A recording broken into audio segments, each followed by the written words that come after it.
As the provost and the gentleman who introduced me said, I have an MA in religious studies. And in the university, there was always conflict with some of my feminist friends who would tell me, this religion that you're talking about, that you profess so much about, it's totally patriarchal. What are you doing there? And I said, well, are you part of the religion? Are you an ordained priestess? Have you ever taken part in these ceremonies? Because I believe that you're pretty much in the books, and you're not really going into the field. So being here tonight, it's an honor because I get to share not only my personal journey as a priestess, but also as a scholar, and what going into the field brought to me about this faith in general. So again, it's an honor. Thank you very much for having me. That shine over there. It's the one that I like too. So my journey began when I was born. I was born in California in 1975. And I say this as a very important part of this. I was born in a country that gives you freedom of religion. And many of us don't realize how blessed we are to have that here. My parents were born in communist Cuba, where religion was really not part of their upbringing at all. So the household that I grew up in didn't have a religious institution base at all. My father was a martial artist, and from a very, very young age, I was taught about Qi and Prana and Yin Yang and the Tao and the I Ching, because it was part of the martial arts. My mother, she was born in communist Cuba. Her family brought her over here. They tried to instill Catholic beliefs into her, which she totally rejected, because from a very young age, she showed spirituality, and she was kind of like a medium. She channeled energies, so she rejected it.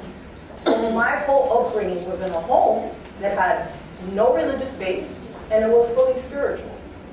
So while my friends were doing catechism, and they were getting to the Catholic Church and praying on Sundays, I was at home doing katas and, learning how to clear the air with smoke and, cleansing myself with eggs and flowers by a very young age.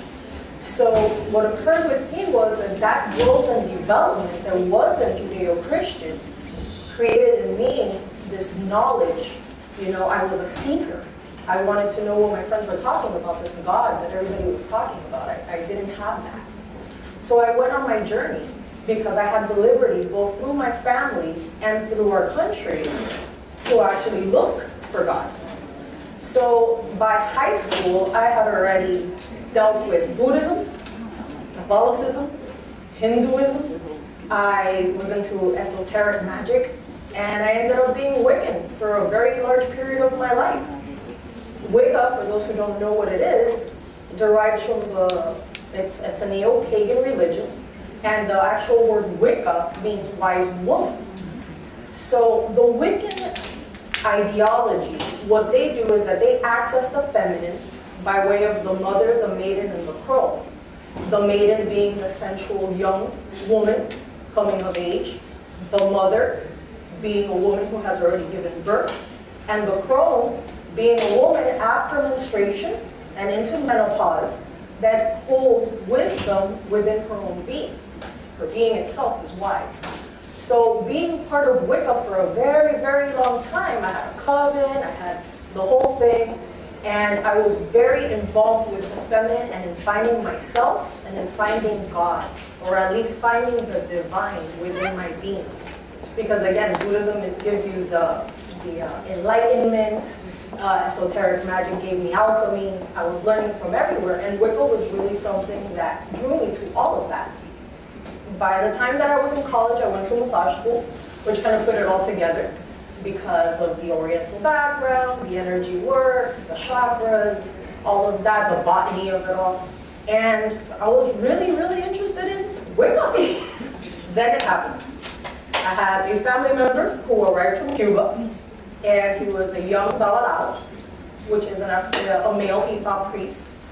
And one day, just sitting, having conversations, he's like, you're practicing the same thing that I practice. And I'm like, well, you practice something completely different. And you know, Lukumi Santeria, what you're talking about, these women that you are so much praising, we have a name for them.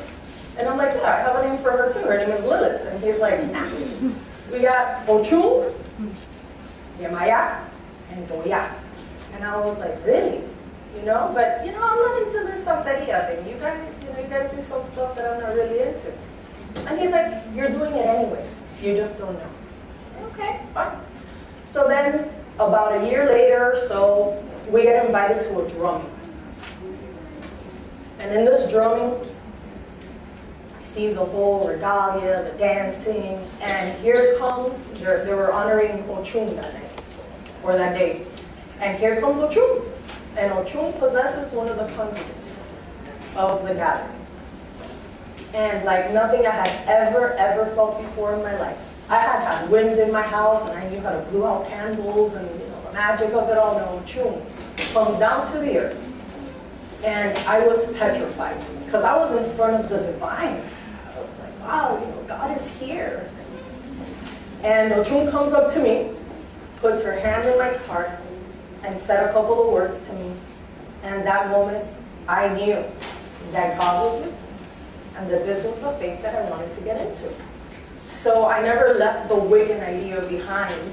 I just started to kind of direct myself more into the Lukumi tradition, because I had finally encountered the divine terrestrially. So it was a huge deal for me. My search was over. It was there. Little by little, through my cousin, I started to receive certain ceremonial deities, my guerreros, my warriors, my leguas. And then through life, he moved out of the country, and here I am with these things, and I don't know how to really attend to them. A lot of flowers, a lot of spirituality, because what do? Through the grace of the Olorisha, my godfather, Olorisha, comes, and after, wow, 2-3 years of interaction with him and my mother become very tight.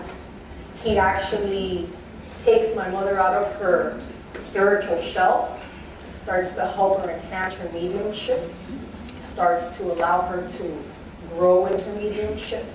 And after about, wow, my mom was 60 when she chose to become an ordained priestess. So during that time in her life, she shared that she would like for me to join her in her ordination and become an ordained priestess as well. So I went to Cuba, and in Cuba, I saw the pivotal role of women, not just the small role of women, no, the pivotal role of women. The women in the religion do everything. Everything. Our beaded necklaces, which are called neques, our ides, they're beaded by women. The sacred foods that we cook, people think that that's a menial job. This religion is always feeding and eating sacred, consecrated foods. It's part of us. So the person who's actually doing that food is a very, very important person. Aside from that, what we had there in Cuba is a family. As soon as I walked into Cuba, I saw that the religion was not just a religion. It was an extended family, right? So then all these women in Cuba were part of this machine, because it was like a machine. Because I would say 75% of the people that I met in my ceremony were all women, attending to me and attending to everybody. And that attention showed me that it's almost like the sum of all things. Yeah, you have the men who are doing major religious ceremonies, but the women are the ones who are the detail orientations. It's like a household. Okay, the man goes to provide, and then the woman does everything else. Everything else. So that's what I found in Cuba. And not only was it the artisanship of our eating, it was the sacred thrones, which we are born under, the birthing of a santo, or of an Olorisha, or of an individual being birthed. This idea of birthing, okay, comes from this creational aspect, right? So then the women, again, in Cuba, who were doing these beautiful altars and beautiful thrones, most of them had female, they were ordained female Orishas. But it was not uncommon to see a male with a female Orisha ordained, right? Like with the Amaya, a male with the Amaya or a male with Ochun, be under that throne as well, creating those thrones. Because again, like Mr. Pichado said, it is not female genitalia or gender, it is the gender value of it all, the energetic value. So if a person is ordained with a female value, they can be under that throne, creating that birth. Right? You guys with me? Okay, wonderful. Give me 1 second. So, not only were we talking about the altars, but the spiritual rebirth and the ordination is very much like what a woman does. A woman gets impregnated, right? The male steps out of the way, and it takes the woman 8.5 months to do her thing. Everything in her environment, everything that she eats, everything that she drinks, the things that the sounds, everything, her rest, creates this newborn being. So in Cuba, an ordination and that throne is very much the same. The men start the ceremony, the women create the birthing space, and then that birth of that neophyte has to be perfect. So it's very much like the womb and the woman. You guys with me? You understand what I'm saying there? Mm-hmm. All right.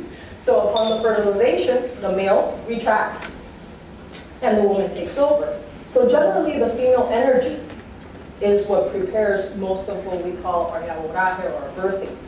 Another intricate part, like we said, was the cooking. And the women are also in charge of the priesthood, like the actual ordination. Many people believe that it's only the men who ordain. It's not true. It's not only the men who do the divination. It's not true. The women that I was around during my ceremonies, most of them knew how to throw the cowrie shells or to do the divinational practice of the cowrie shells. One of my very close, like one of my madrinas, Caruca, she has hundreds of ordained priests under her. So it's not just the male misogynistic religion. It's not, because if you look at it in the standpoint of a different lens, you will notice that without the women of this religion will come to a halt. It will be a halt because they can't do anything without us. Isn't that great? So that's my observation. And aside from that, the main and most imperative ingredients of our religion and the need of it, the flow of the religion, because we come in as nurturers, we flow things. Nothing would happen, the alchemy would not occur if it wasn't for the feminine energy at all. So when somebody says that Santeria is misogynistic or it's a patriarchal religion and all, they subjugate women, it's not true. It's not true at all. You just need to know your role as a woman, and you need to know your role as the feminine energy, and take that stance, and you'll realize that we are very much balanced. Very much balanced. So in my conclusion, I would like to introduce Ms. Nidia Pichardo, which is a specialist in our sacred foods and adimus. And if it wasn't for people like her, our religion would halt. Thank you.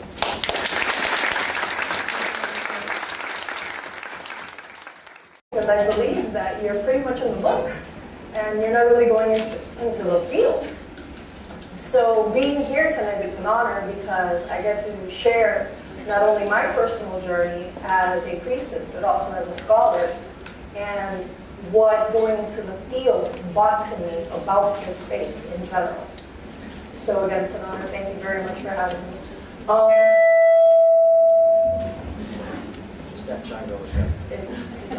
Totally rejected, because from a very young age, she showed spirituality, and she was kind of like a medium.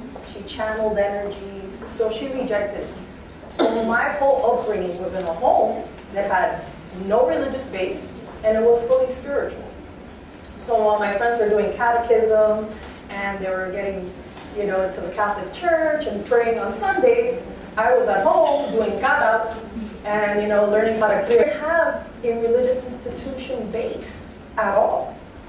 My father was a martial artist. And from a very, very young age, I was taught about Qi and Prana and Yin Yang and the Tao and the I Ching because it was part of the martial arts. My mother, she was born in communist Cuba. Her family brought her over here. They tried to instill Catholic beliefs into her, which she, as the provost and the gentleman who introduced me said, I have an MA in religious studies. And in the university, there was always conflict with some of my feminist friends who would tell me, this religion that you're talking about, that you profess so much about, it's totally patriarchal. What are you doing there? And I said, well, are you part of the religion? Are you an ordained priestess? Have you ever taken part in these ceremonies? I too. So my journey began when I was born. I was born in California in 1975.